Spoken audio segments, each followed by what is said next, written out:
Racing America, Broken Politics, Broken Country is the book. The author, Rodger Friedman. Hello, Dale here, as usual. He is, as he says, a Republican conservative anti-RINO, heavy on anti-RINO. After the conversation, I could tell that.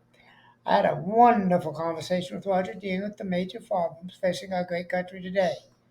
And since I'm a constitutional conservative, we tend to agree. He answered all my questions with the ease of knowing his topic. Rodger pulled no punches and called them as he sees them.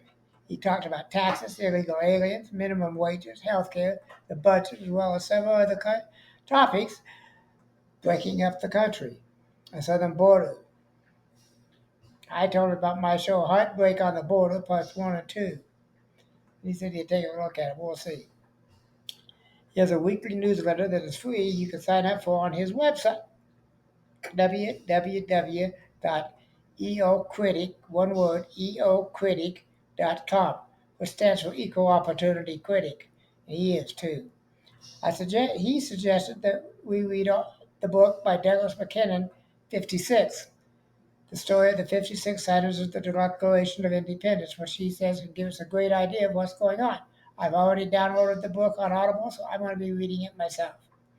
Enjoy the show and leave a review at my website, www.coffee-time-again.com. And thank you very much for watching. I hope you enjoy it. Coffee Time Again, exposing the truth. Welcome to Coffee Time Again, exposing the truth. Dale at the microphone, the show that demonstrates how history repeats itself. He digs into the past, shows what happens, and how it is happening now. Follow the path of history to where it goes, then relate it to today to reveal the connections. The culture that forgets its history has no future. A history buff and loves to talk about it, going back as far as ancient Greeks and Egyptians and beyond. So grab your coffee, your chair, and listen to the show. Hope you enjoy. Good morning. At least it is here where I'm at in Colorado. I hope you're going to enjoy the show. I'm Dale, host of Coffee Time Again, where we expose the truth. And today we're talking to Rodger Friedman, and he's going to expose the truth on whatever he needs to expose the truth on. And I know it's going to be conservatism because he is a conservative, and so am I. I'm a constitutional conservative, so we're going to get along just fine. He mentions in one place on his bio that he's anti-RINO, and I like that a lot. So we're going to talk about that as well as a lot of other topics during the next hour. So enjoy the show and welcome. And Rodger, who are you? I am the son of a dry cleaner. I'm a New York City kid. I am a wealth manager and retirement strategist for the last 42 years. I left the high tax state of Maryland and meandered my way down south to the 0% tax, state tax income rate in Florida. Okay. I am still working for a living because I enjoy working for a living. And as I looked about me over the last several years, especially since COVID, I found that so many government policies were headed down the road towards socialism. And I started to write about it because I couldn't keep my thoughts to myself. I started a newsletter and I sent it every Sunday to friends and family. And I continue to send that today. And what I would write about is the fact that we are on a path to socialism. And unless people get off of the couch and get to the voting polls, things are going to get worse. I totally agree with you. They need to get out and start voting and not to beat dead people in Chicago. Yes. We had a discussion. I live in an assisted living facility. I got some bad health issues, so I'm retired. But what was I going to? I also have a bad memory problem. So anyway, first question I want to ask you: are the Republicans physically demented? That's a good question. Well, the interesting thing is that was actually a line in a speech from Joe Biden maybe about a year ago, okay, when the budget talks were going on. Mm-hmm. It struck me, Dale, as a writer downer. So I heard that and I immediately ran to write that down so I didn't forget it. So he says that Republicans are fiscally demented because they want to live within our means, because we want a balanced budget, because we want thoughtful tax policy. And the idea that the rich are not paying their fair share, that's as old as Methuselah. You know, every time they need money, they come up with, well, the rich are not paying their fair share. We just want thoughtful fiscal policy. And so far out of the Biden administration, you know, they have been printing money like it's nobody's business. They give away money to pay off student loans when people were not coerced into signing their loan agreements. And if they took the history of lesbian ballet at a liberal college in Vermont, you know, and they expect to get a decent paying job where they can pay back their loans, we have a problem. Amen. I, I didn't go to college until my 60s, but when I was in college, I paid for it. Yes, I didn't as have did to I. vote. That's the way it ought to be done. If you want a loan, that's Yes, fine, but you pay the loan back when you get a job. And you take. I believe that college isn't for everybody. right. I'm one of them. I wasn't ready for I'm a college. big believer in trade school. I am too. Me and Mike Rowe. Yes. So yeah, I agree with you that I didn't hear that from what Biden. I don't listen to Biden's speeches even when he says he's dropped out of the race, for which I'm grateful. Except I hate to see Kamala Harris. I'm so afraid of that woman. Yeah, I know you and me were staying up late at night worrying. Yeah, I am. So as I said, I'm a constitutional conservative, so I'm a member of the Constitution Party, not the Republican Party here in Colorado, which is a small group. We don't have anybody in the House of Legislature. We haven't won any seats yet, but we will. Right. And growing. I believe in the Constitution 100%. Absolutely. You know, we need that Constitution. We need it, and there's one guy. I sat at the table, but there's a bunch of us chose to sit at that same table, and one guy said that Trump's going to get rid of the Constitution. Well, you know, not to beat a dead horse. Well, let's beat a dead horse. Sure. Your friend Elizabeth Warren. Oh, not my friend. Not Pocahontas. Liberal Democrat senator from Massachusetts. Last year, she was railing against the Electoral College, as was AOC, my least three favorite initials in the English language. But we'll get into that a little more later on.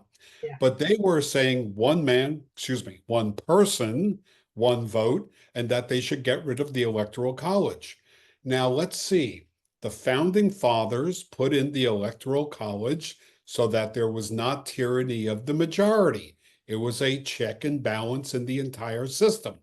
So AOC and Elizabeth Warren fancy themselves as smarter than the founding fathers. Dale, I have a problem with this. Do you? Yes, as a matter of fact, I have a problem with AOC. I have a problem with Elizabeth Warren, and I have a problem with getting rid of the Electoral College. Exactly. Because it's there for a reason. In California, New York would elect the president. Yes. That's what the problem is with not having the Electoral College. Right. The last thing I want is California electing the president. And I lived in California for 13 years. I had to get out of the state. It was just more than I could deal with. I had to come home. I haven't been in California in 25 years, and it's one of I call them restricted states. I will not go to California. I will not go to New York. I did grow up in Manhattan, by the way. Yeah. I will not go to Vermont. I will not go to Oregon or Colorado. So, or New Jersey. These are all hellhole, deep blue Democratic states. I forgot Minnesota. And I will not go there. So I'm 68, Dale. I could live the rest of my life very nicely without going to those states. Yeah, and you forgot Washington State. Oh, in Washington State also, absolutely. Don't Yeah, want to find out. my aunt was lived in Portland at the beginning of the major breakdown of the city because the city's in total collapse. Yes. She moved out. She still lives in Oregon, but she's on her way down there to see you. I was going to say, if she stays in Oregon, she has to visit you because you sure as hell ain't going to visit her. No, I'm not. I'm not going back. I have to go to California. My mother still lives there. She's 91. Oh, You got to see Mama. I gotta take care of my mom. Yes. Got to get her into a home, and she's willing. But I got to Right. go. My sisters are going to be out there. My brother and we're going to try to get her into an assisted living I facility. hear you. So, but I have to go to California as much as I hate to. I have a lot of friends there too. You'll hold your nose while you're there. But you're going to have this react. It seems to me you're not a big fan of entitlements here because it says, where does it end? Where does it end?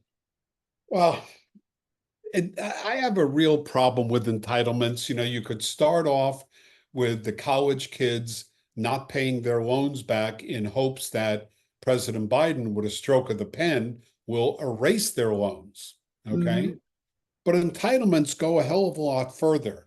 And if you don't mind, I'd like to spend a few moments on my least favorite three letters in the English language, AOC. Yeah, be my guest.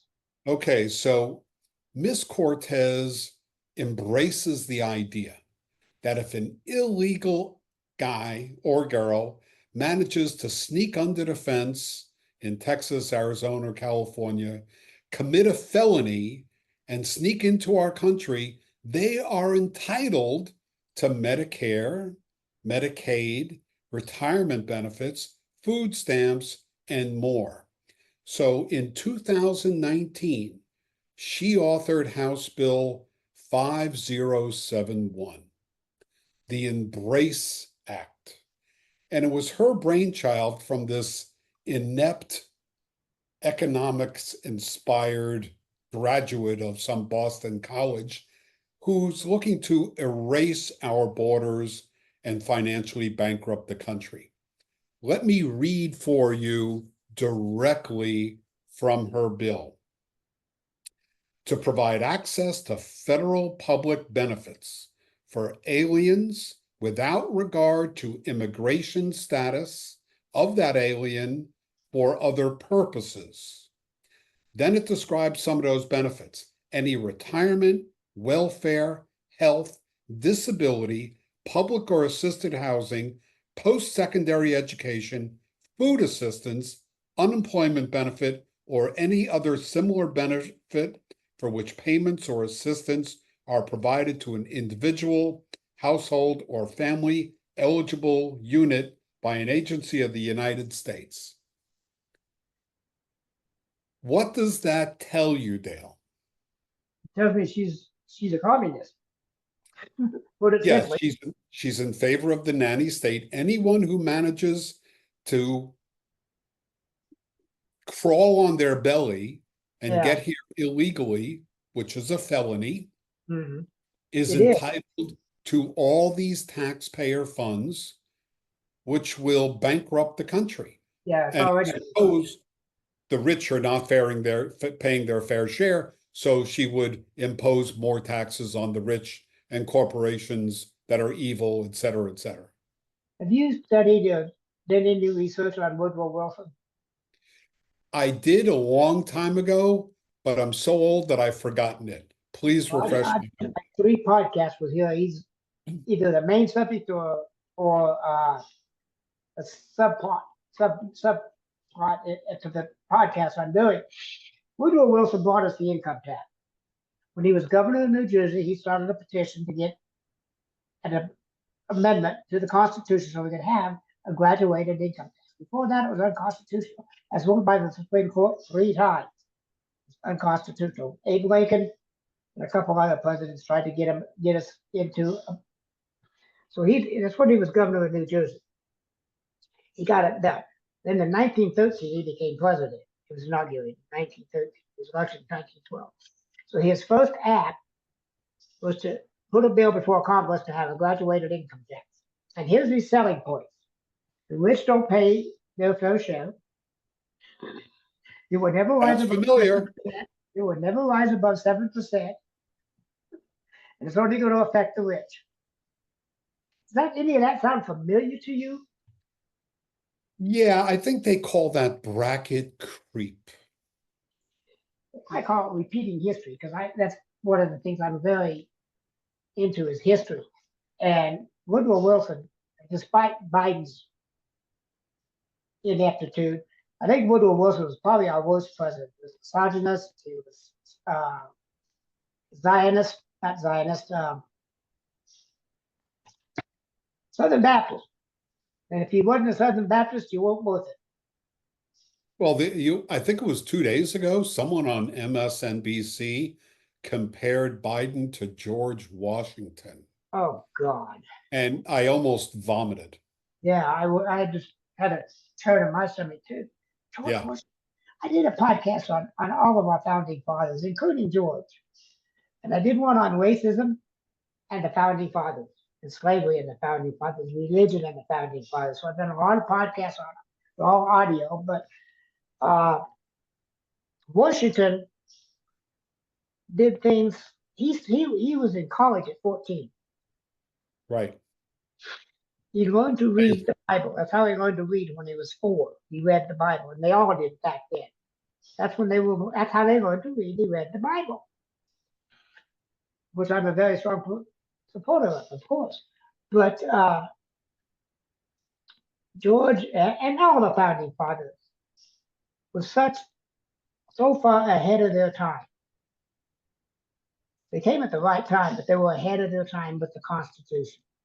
Dale, I agree, and let me give you a recommendation. Sure. Right now, I'm halfway through a wonderful book. It is about the signers of the Declaration of Independence. It's called The 56. I don't remember who the author is, but it is marvelous.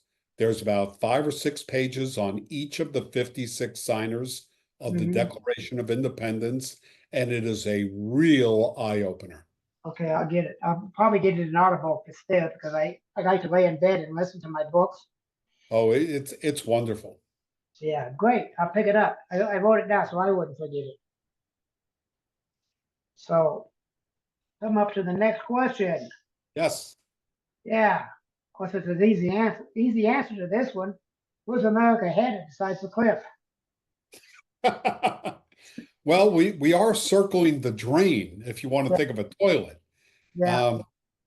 You can count the number of exceptionally bad policies.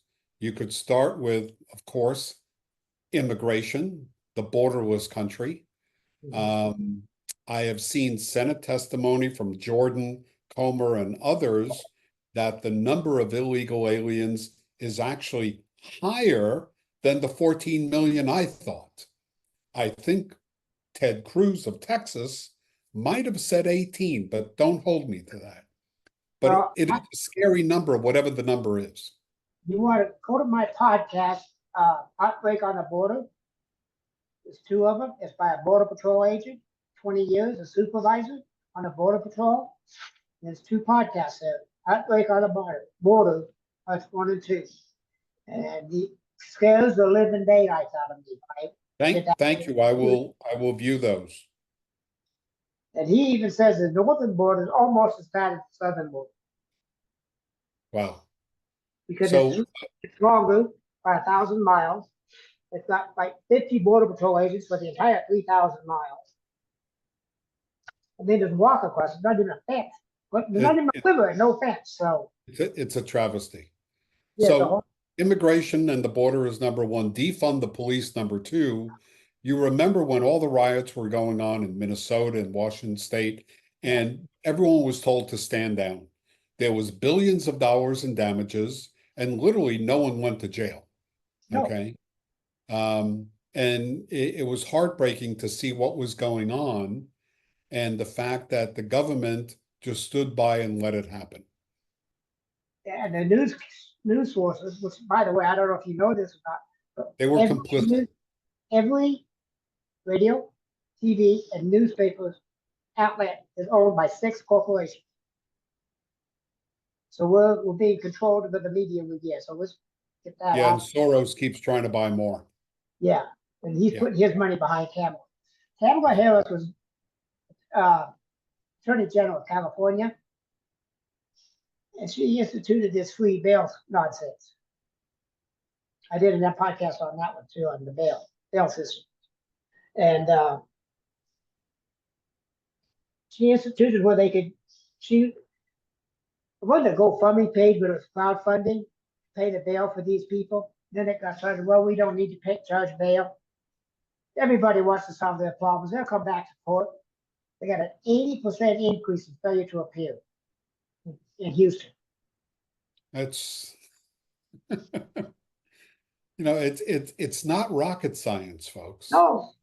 So let's see, to continue on why we are circling the drain, executive departments making law, and the Supreme Court slapped them back last week.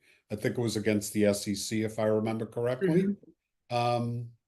Congress is the one that makes the law in this country. Executive departments do not have that authority or power. Okay.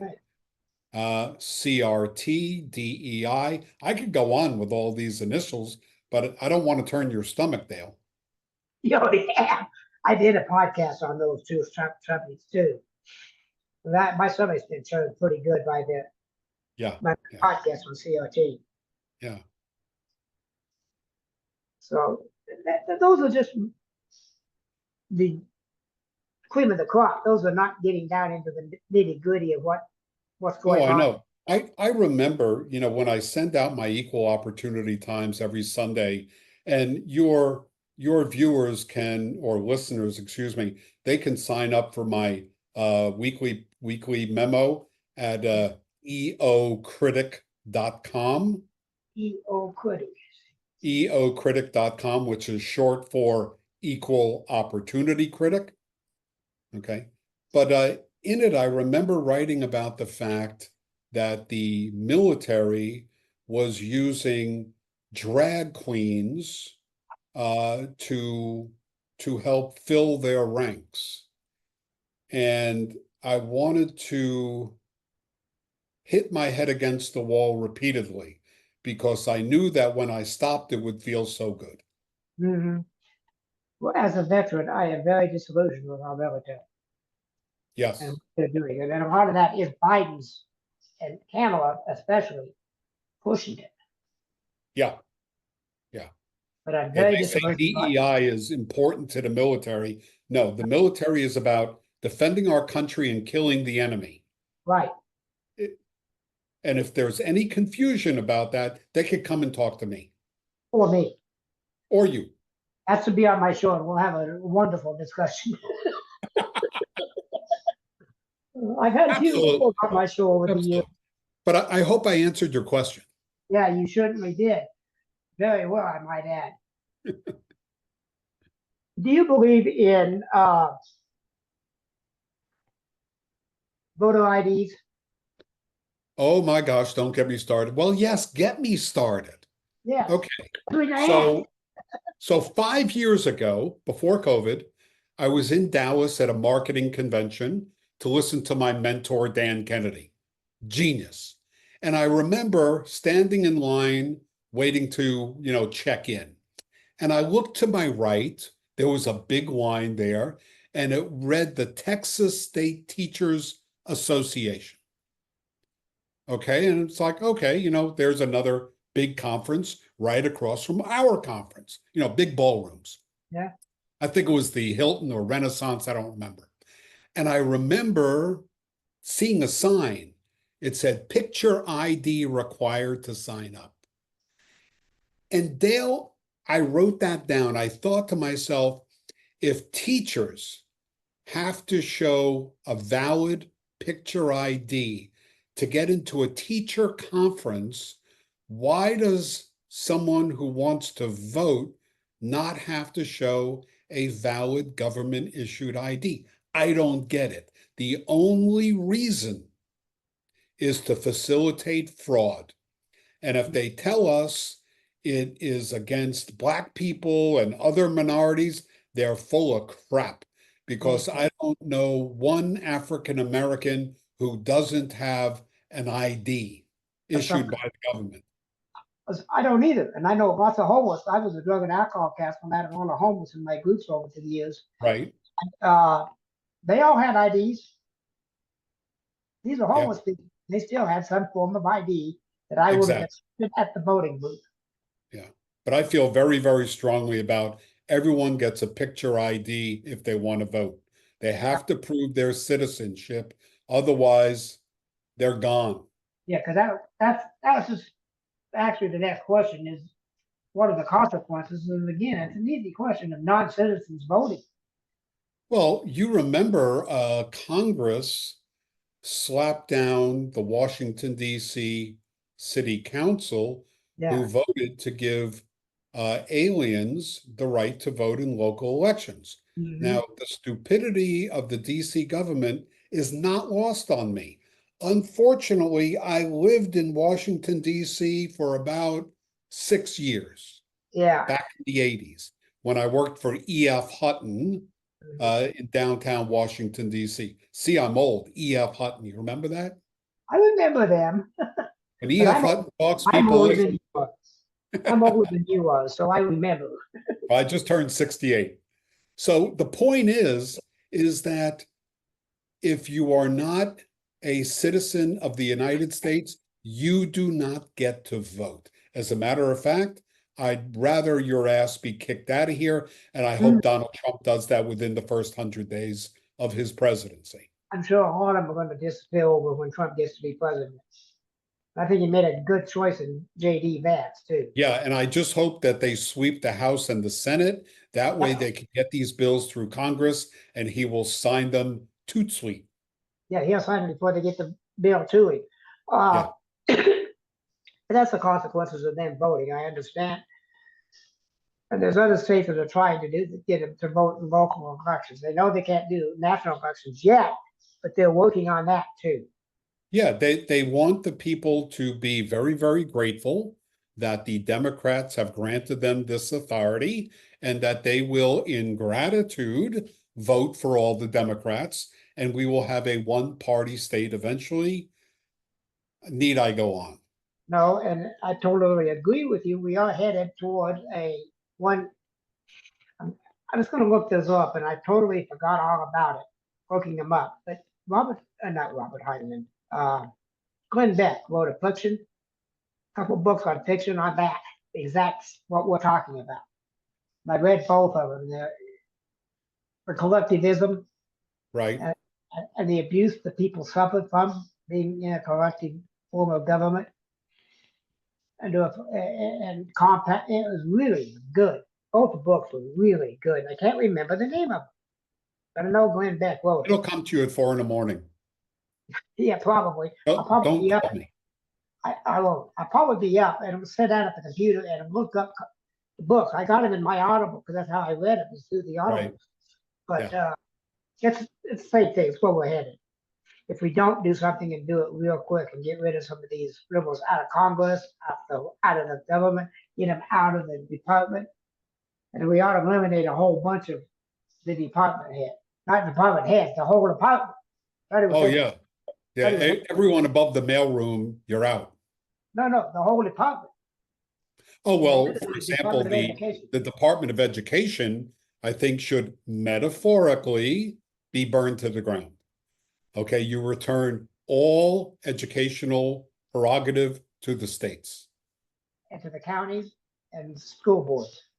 Exactly. That's where the Constitution. Title IX goes to hell. Yeah, absolutely.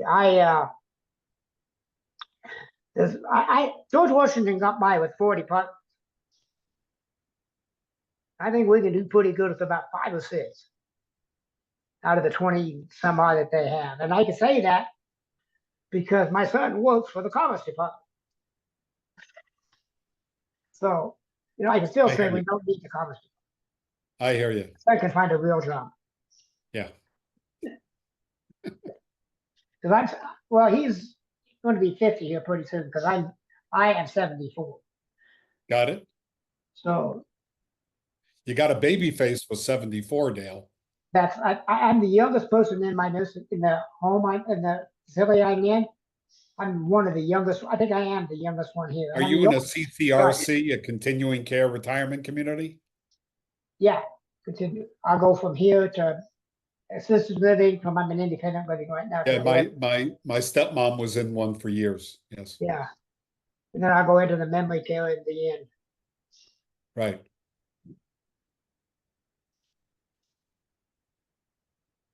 Public school teachers and their hidden agendas is CRT. We know that. Oh my gosh. I would like, I don't know that this is workable, but I want you to just get an idea. So I want monitors to be monitoring what is taught in the classrooms. And if a teacher goes off the rails with DEI, CRT, trans testicles, on and on and on, they are booted and fired and they are shown out of the building and their ID is confiscated. You are gone. Okay. You refuse to abide by the rules. You are out of here. And no, you will not get a recommendation. No, and I did that podcast show. I don't remember the gentleman's name. It's been a while since I've done it. Actually, it's only been a month. He's in there now, and he was saying that CRT starts in the school board when they set the curriculum, and they may not use the word CRT or DEI, but they're using the philosophy of CRT Yeah. and the Which is wording. just bad. So we got to start not at the school, not in the school classroom. We got to start with the school board. Oh, yeah. It's a matter of the grassroots and not voting these people into power. Right. Okay. Because I remember when I was growing up in the 60s in Manhattan, Yeah. no one knew anything about school boards, voting for school board members. If you were lucky enough to get a postcard in the mail, it went right in the garbage. Yep. I remember that when I grew up in a very small town here in Colorado. Had about the whole county had like 350 people in it. A little less than you have in Manhattan. And at the same time, in the 60s, I was in schools in the 50s and 60s. Graduated in 69. Right. So we didn't talk about school board. No, it wasn't on the agenda. We didn't talk about CRT. We didn't talk about, as you put it, trans testicles and DEI and equity instead of equality. We talked about equality. We were equal. We had civics, we had history, we had shop, we had home ec. Yeah. Civics. I remember civics. Yeah. Yeah. I've got a podcast coming up Friday on civics. I think it is. Or maybe I've already done it. But I know I got one. But it's on civics. What it really means and we need to bring it back into our school system. We need to bring reading, writing, and arithmetic back to our school system. Yeah. And when it comes to equality, his name escapes me right now. He was the African-American fellow who ran for president. He became Trump's Health and Human Services secretary. He was the neurosurgeon. Oh, I'm trying to think of it. I know him too, and I can't. Ben Carson. Yes, thank you, Ben Carson. So if there were systemic racism, a Ben Carson could not exist. That's right. A Jesse Jackson could not exist. The senator from Florida, no, not the senator, the congressman from Florida, who was, they were thinking about him as a possible vice president for Trump. His name escapes me right now. But all of these people that have risen to prominence in America would not be possible. No. But the reason it is possible is because of two things and two things only: decisions and behavior. Okay. Agreed. Ben Carson decided that he was not going to remain in the ghetto for the rest of his life like everyone around him. And his behavior was what caused him to follow a path and persist and do that until he got to where he got to at Johns Hopkins. Yep. Okay. Decisions and behavior. That's what separates everyone. And there's no color with decisions and behavior. No. In fact, I'm an Episcopalian, and our presiding bishop is an African American. And he's retiring, so we're getting a new one in. And right now, it looks like it's going to be a woman. Right. So there is no discrimination going on. And the Episcopal Church is incredibly a liberal church. I have not arguments, but we have several discussions with my priest several times, and she's a woman. I have a woman priest. Right. And we care about the character that you present, not the color of your skin. Absolutely. I'm a firm believer. One of the guys that sits at the table with me is an African American. And I did an interview with the gentleman. I introduced him as an African American. The first words that are out of his mouth, he says, "No, I am not an African. I know no Africans. My family knows no Africans, no relatives in Africa. I am an American." Right. I hear you loud and clear. I heard him loud and clear, and I just stopped the conversation for a few minutes because I was so happy to hear somebody say what I believe. Yes. There's one African American that I know of, Barack Obama. Because his daddy was African, his mama was white. And I remember there was a quote I learned last year from his spouse who said, she has never been proud of America. No, And that speaks volumes to me. it does. It really does. It speaks of Chicago politics for me. Yes, yes.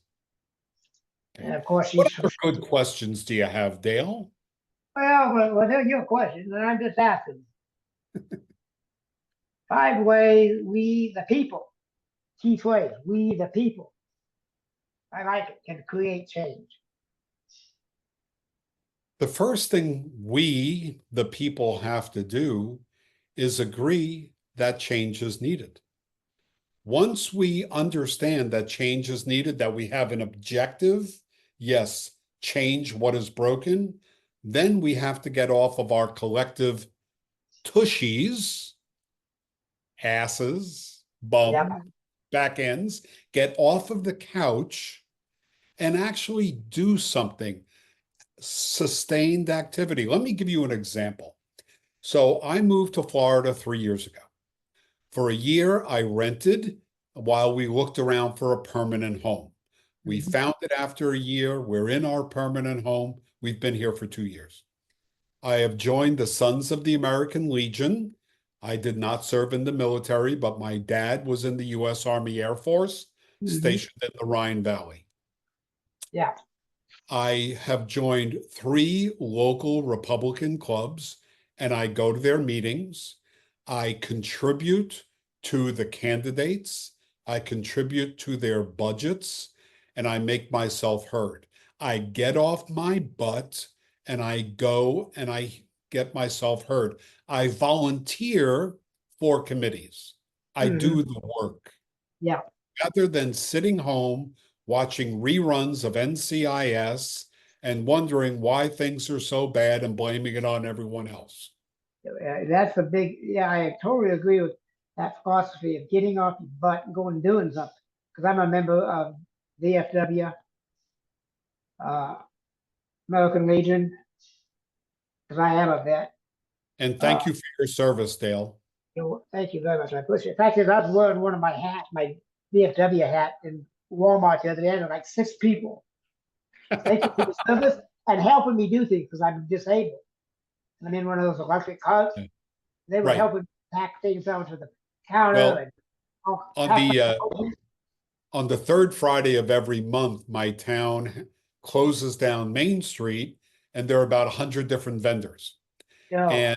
And we roll out a grill from the American Legion, and we set it up in the parking lot of a bar, and we grill hamburgers and hot dogs for $5. And I always help at the grill every 3rd Friday. And it's wonderful just to interact with people. make them aware of the American Legion and the Sons of the American Legion, and sign them up. Yep.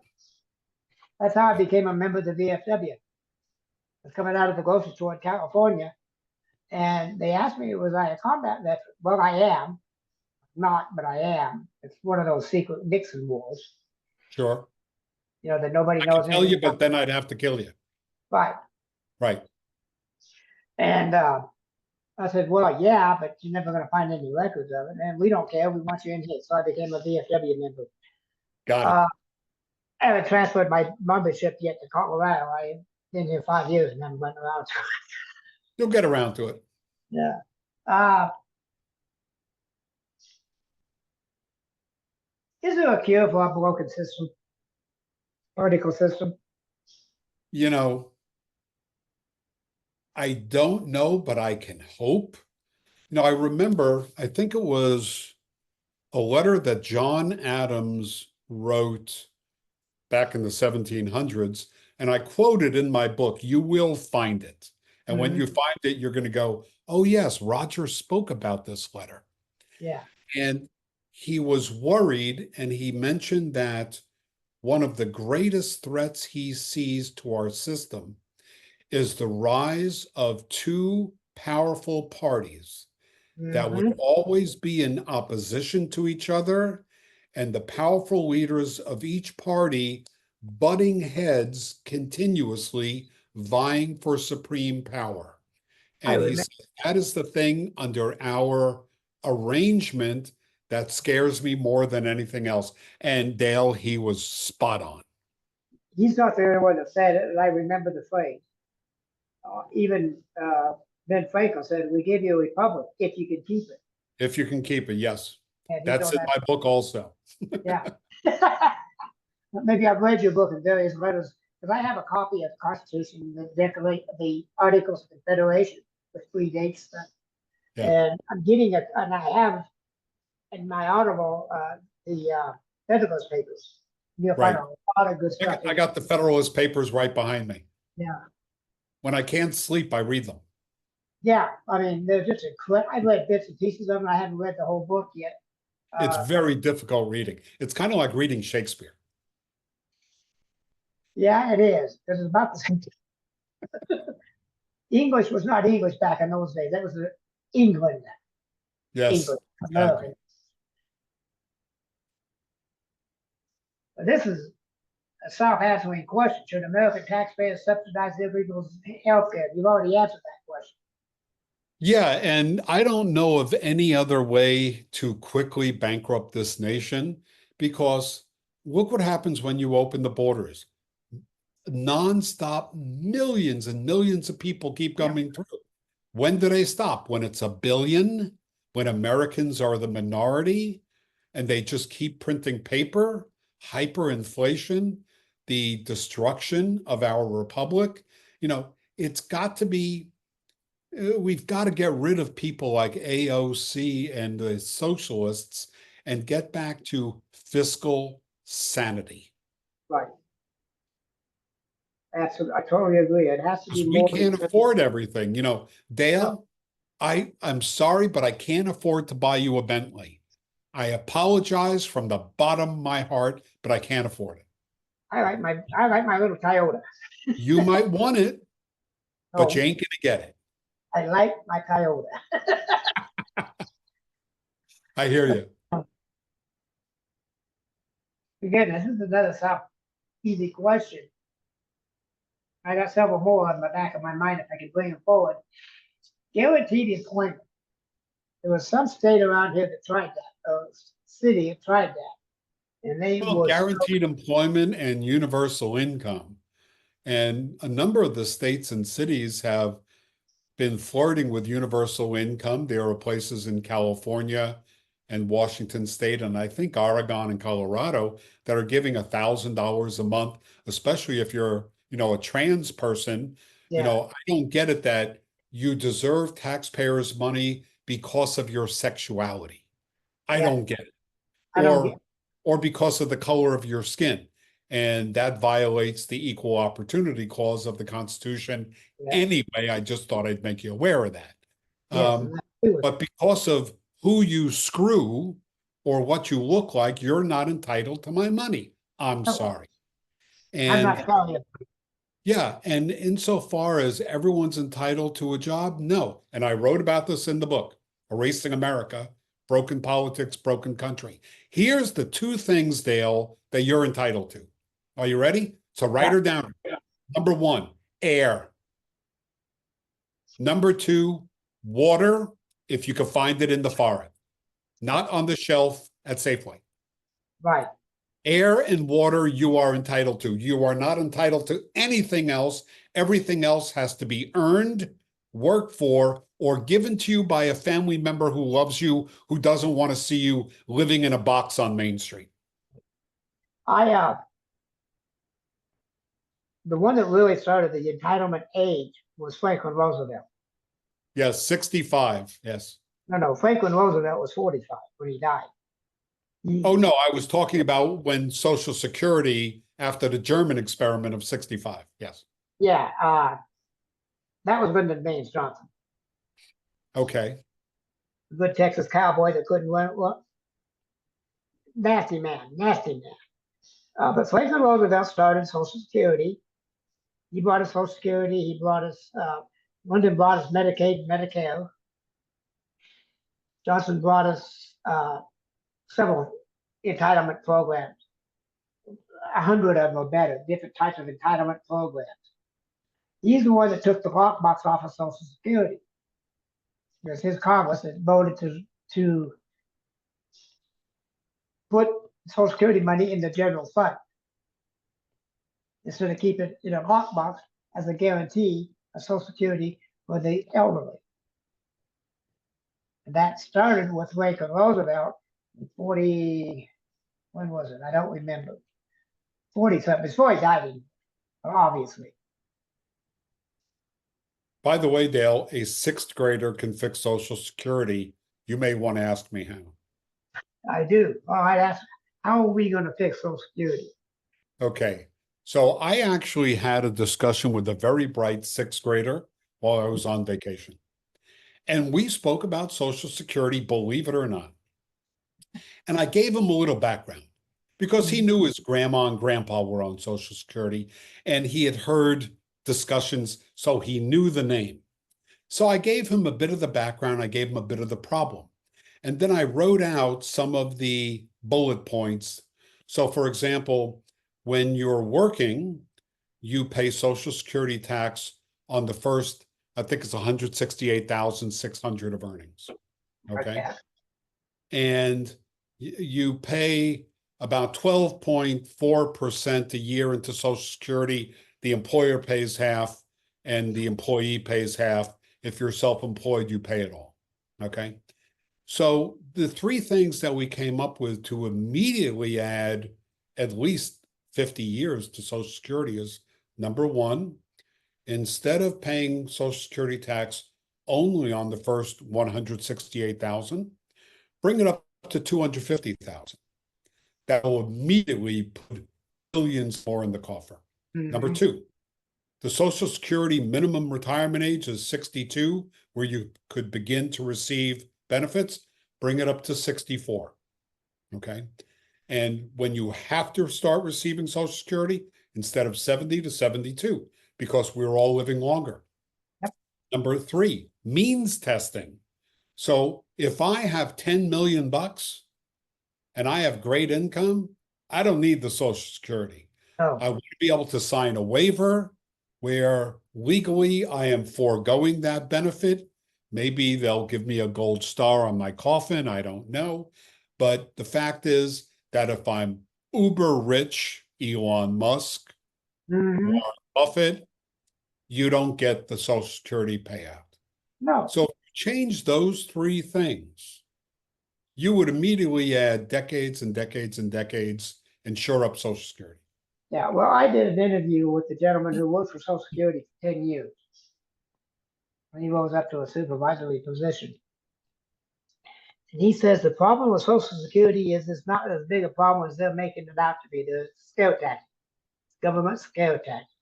Social Security is Well, not going to go up. supposedly in 11 years, they're only going to have enough money to pay 83% of the benefit. That's what the articles tell us in the media. Yeah, and according to him, that's not true. I believe it.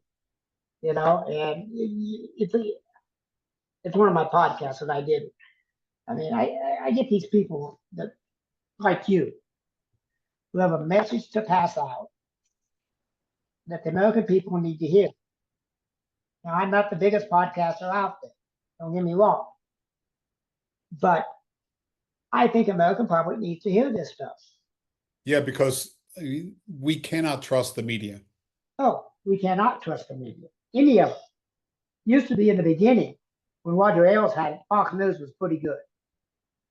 But it's gotten so bad now that I don't even listen to it much anymore. Just like you, when I grew up, Walter Cronkite was on every night at 6 o'clock. The news was done at 6:30, and there was no more news until the next day. That's right. And he gave us fact. Very rarely did he give us opinion. Give me the facts, I will draw my own opinion. Yeah, and then that's the way it should be. Walter Cronkite at one time was the most trusted man in America. Exactly. For that reason. Yes. We knew he was telling us the truth. Yes. We knew we were not getting his opinion or some talking head's opinion. We're getting facts. Yeah, I don't want your opinion if you went to Oberlin College. Yeah. Or the New School for Social Research, or Yale. Especially Yale. Yeah. Or with my sister. It's just, you know, I went to a small local community college in California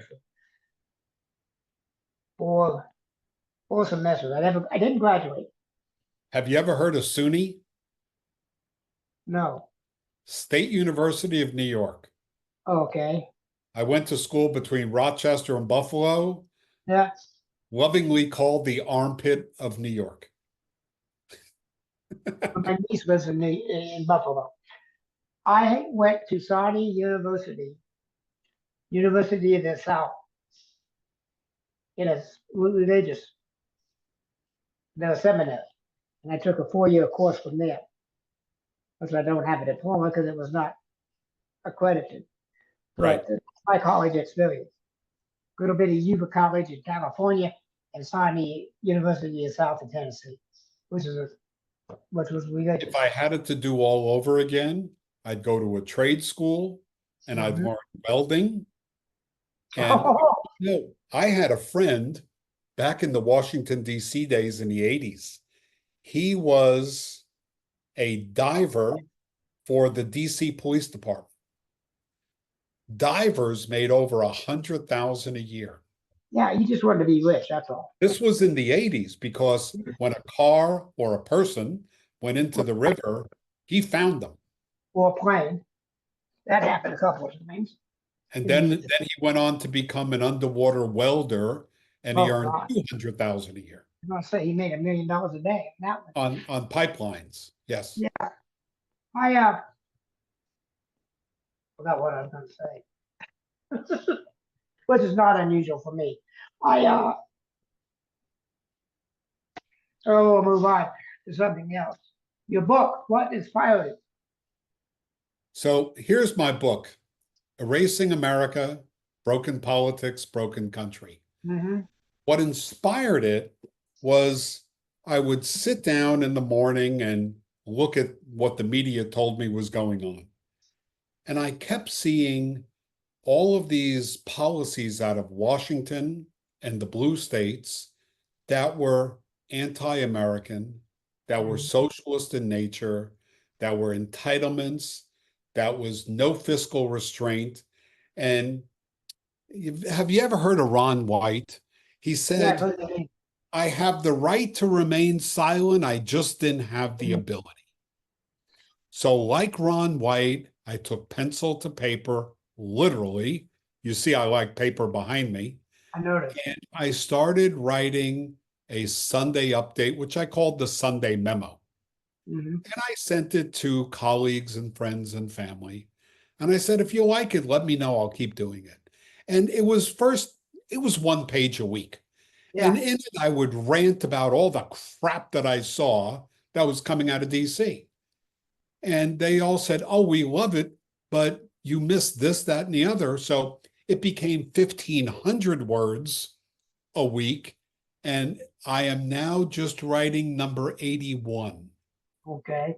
So I've I done have, it for the last 81 weeks, and on my website, eocritic.com, you could sign up for the Equal Opportunity Times. I send it out for free most Sundays. yeah, I'll check it out. I've got I'm gonna, when I do my show notes, it'll be there. Yeah. If you look at the blog on my website, those are my Equal Opportunity Times. I started out as a blogger before I became a podcast. And I noticed nobody was reading what I was writing. So I says, well, I'm going to make them read what I'm going to write. I'm going to put it in a podcast and they'll listen. So that's I how hear I you. did the podcast. Well, I think I'm the only person in America who doesn't have a podcast. Yeah, I think you're right. I mean, I Yes, really had to that's my find claim to fame, Dale. I I had to really look for a niche. So I went with history as it repeats itself and causes its problems today, aka the taxes from Wilson. It's the Right. same rhetoric that they're using from 1913. I Yeah. just did one on the Civil War on Gettysburg with a gentleman. And he's talking Dale, about I civil remember rights. when I had my first job where I paid federal income taxes. Mhm. I worked for my dad's laundry right near Times Square. Yeah. And he put me on the payroll.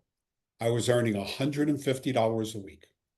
And I remember vividly receiving my first paycheck and the pay stub. And I'm looking at what the federal government took out, what New York State took out, New York City took out, and a guy named Fika, who I didn't know who that was. And I Oh, no. said, Dad, who the hell is Fika and why is he taking my money? Right. And I remember adding it all up, and it was well over 35% that was being taken out in taxes. And here I was earning $150 a week. Mhm. But And God, and I fall at that. I didn't do that when I was, because my first pay, federal tax money paid was at 14. And I was working as a dishwasher, potato I've peeler, done that. and a potato peeler in a restaurant in Cree, my hometown, Cree, Colorado. That's it, it's very small. I was making 50 cents an hour. I got 50 cents an hour when I babysat. Yeah. I got $1 an hour for that one when I was after I got out of the military. So I hear anyway, you. we're about out of time here. Is there Okay. anything that you want to add to this discussion? We've had a really wide-ranging discussion. I think you've done an incredible good job. Thank you. Proud to have interviewed you.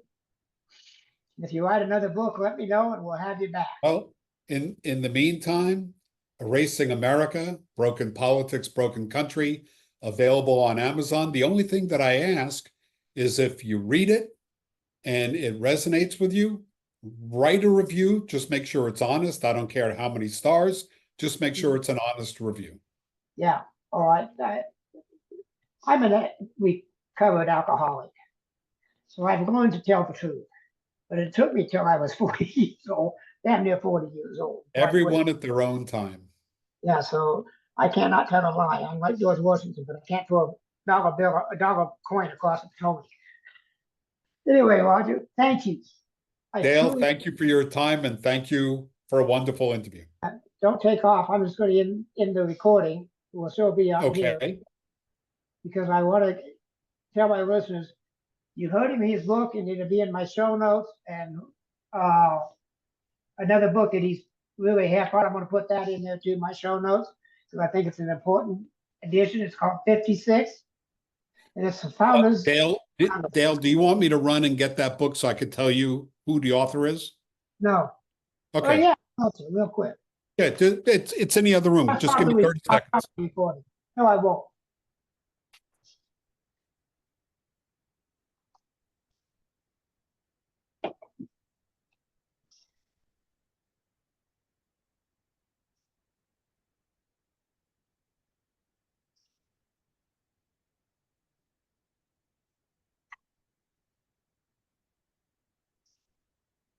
Okay, here's the book, Liberty Lessons from Those Who Risked All to Sign the Declaration of Independence. It's called The Heard it. 56 by Douglas MacKinnon, I've heard that name. MacKinnon. Yeah. I've heard that name from somebody else wrote something, and I see. Wonderful book. So I think I've read something by him, and I agree. He's an excellent author. Anyway, I'm going to start. Thank you for listening to the show. There are show notes and a place to comment at https:// coffee time again.libsyn.com/website. He hopes that you liked what you heard and will tell others about him. Dale is attempting to get a following that both disagrees and agrees with him. He does not want yes men. If you disagree, wonderful. He is happy to have you here as a part of the Coffee Time Again team. Dale does not talk about the news of the day. He is attempting to give a history lesson that is just as important about what is going on in the headlines of today. Please do not hesitate to contact him. Just remember that Dale wants a clean show, meaning no cussing, name calling, yelling, or hate allowed. You can disagree with him and not be disagreeable about it. Support him and help keep this alive. https colon / glow.fm / coffee time again.